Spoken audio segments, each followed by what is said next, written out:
A couple months ago, I was sitting with my daughter and her husband, and we were sitting at the counter at our home, and I slapped a quarter on the countertop. It was a 1964 quarter. That quarter was minted the same year that I was born, 1964. And that is the year that they stopped putting silver in quarters. And I asked her, I said, how much is this quarter worth? And she looked at it and she said, 25 cents. I said, no, look again. And she picked it up, dropped it on the counter. I don't know. It's not 25 cents. I said, no, it's probably worth around $5. And she was shocked. I said, because it's about made up 90% silver. And that's the last year that they started making quarters in silver. So did the value of the quarter go up? Think about it. Did the value of the quarter go up? Did it go from 25 cents to $5? Did the quarter go up in value? Or has the buying power of that quarter since 1964 eroded, gone down? And that's really what's happened. So, I'm asking myself, what is a store of value? What can you buy today that will store its value for 10 years from now or 20 years from now? And certainly, if you would have bought silver back then, you would have increased its value or its buying power by about 5% a year. You could also do that in the market. A lot of people store value in real estate. In fact, over half the estimated $900 trillion in stored value is real estate, about 500 trillion. But like all store of value, there's counterparty risk.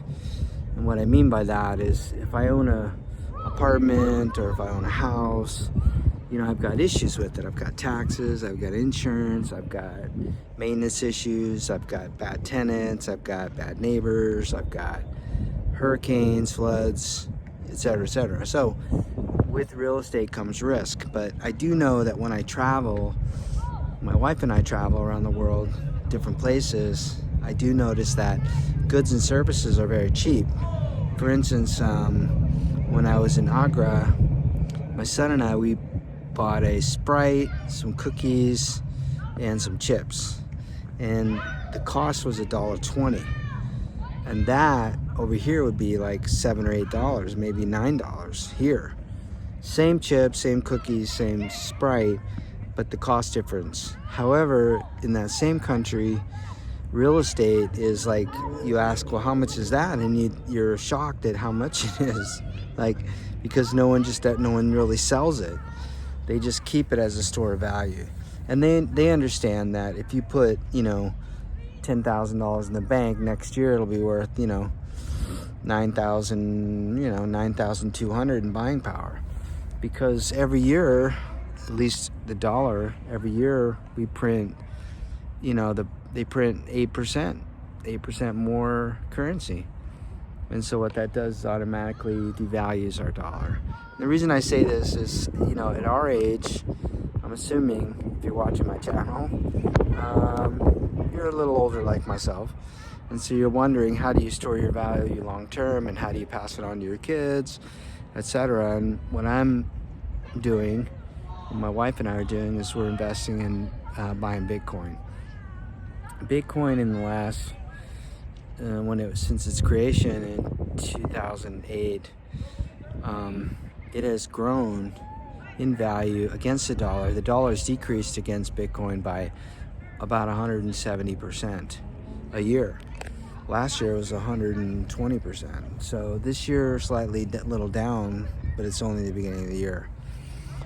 So, purchasing or buying or putting some of your savings or some of your long-term value into Bitcoin is not a bad thing. And today it's easier and easier to do. I mean, certainly there's a lot of different wallets out there that will allow you to purchase Bitcoin and hold it. There's ETFs that you can purchase Bitcoin and hold it. You can go on places like Coinbase. One of the things I do is if someone sends me Cash App, I convert the Cash App to Bitcoin and I just keep it. And it, you know, over time that increases in value over the year. I can always convert it back to cash if I wanted to spend it. But that's one of the little tricks you can do. You can also get a Lightning wallet where you can, you know, if you're certain places, you could spend your Bitcoin or the Lightning network. There's lots of little things. So I guess I say this, that, you know, Bitcoin versus the dollar, there's no competition. I mean, Bitcoin smokes the dollar every time.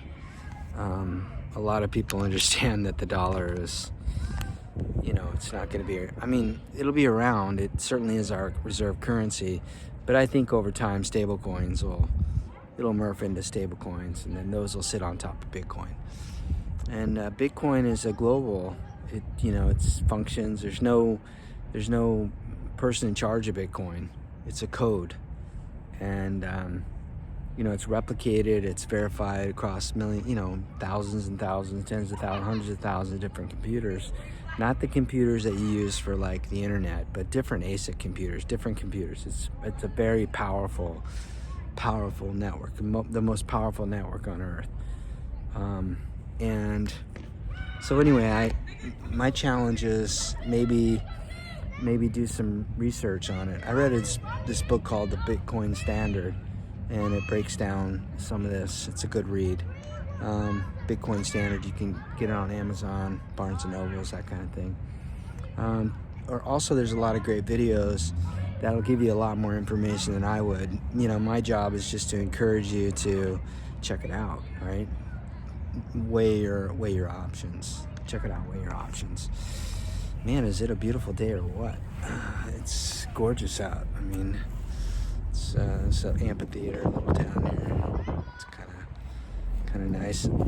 I'm here visiting my dad, and he's in his 80s, and great man of God, and he loves the Lord.